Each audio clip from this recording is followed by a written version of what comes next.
What's a stock? What's an index? What's an exchange? What can you expect when you invest? Is it worth the risk?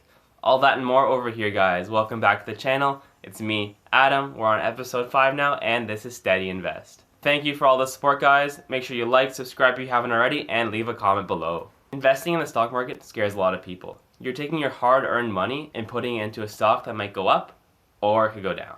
So let's nail it down to the basics. What exactly is a stock? So when you own a stock or a share of a company, that means you own part of that company itself. So you are, congratulations, a part owner.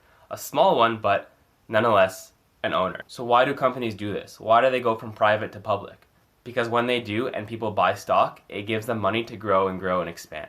You essentially share the risk with the company. So if they do well, you do well. If they do poorly, you do poorly. So it's important to invest in companies that you've done your research with, that have good management and other good fundamentals. Because as an investor, you have pretty much no say in what goes on with day-to-day activities and how the companies run. You just give them your money and hope for the best. When a company goes from private to public, they put their stock on something called a stock exchange, which is essentially a market. So whoever owns a share of that stock can go to that marketplace and sell their stock to someone else. Most countries have their own stock exchanges in their own currencies, but the biggest ones in the world are the New York Stock Exchange and the Nasdaq, which are both in the US. Share prices are determined by supply and demand. If more people want to buy a stock than sell it, the price is going to go up. But if more people want to sell a stock than buy it, the price is going to go down. The overall market is made up of millions of traders and investors who all have their own opinions of how much a stock should be worth, and that's why we see so much fluctuation all the time, because everyone has their own opinions, news comes out, and there's just so many factors that go into it. It's important to understand when you're buying a stock, you're not buying it from the company itself, you're buying it from another investor. And when the amount of that investor is asking for matches with how much you're willing to pay, you buy a stock. And the same thing with when you sell. When you want to sell it for this price and someone comes along for that price as well, then again, it's absolutely beautiful. But take note, not all stocks are created equally. It also depends on the availability and how frequently a certain stock is being sold or being bought. When not that many people are selling or buying a particular stock, it might be much harder to buy or sell at a price that you like. The amount people are willing to buy that stock for, the amount people are willing to sell it for, will vary much more than a stock that's being actively traded.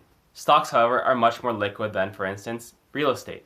In real estate, if you want to sell a house, it's going to take a few weeks to a few months, whereas with a stock, you can literally pull up your phone, press sell, find the price that you want, and then it's one click.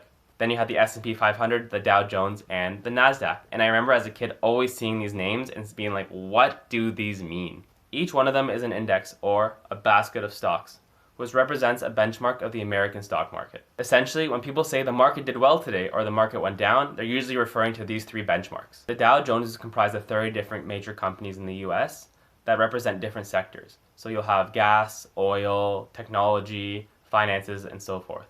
The S&P 500 is made up of 500 companies that represent the biggest companies in the US. And not to get confused with the stock exchange, when people reference the Nasdaq, they're usually talking about the Nasdaq 100, which are the 100 biggest non-financial companies in the US. It's pretty much all technology. It's pretty awesome. It's done really well so far this year. And a forewarning, we're going to be talking a lot about these indices in the future. And when it comes to slang, you'll often hear words like bullish and bearish. What do those mean?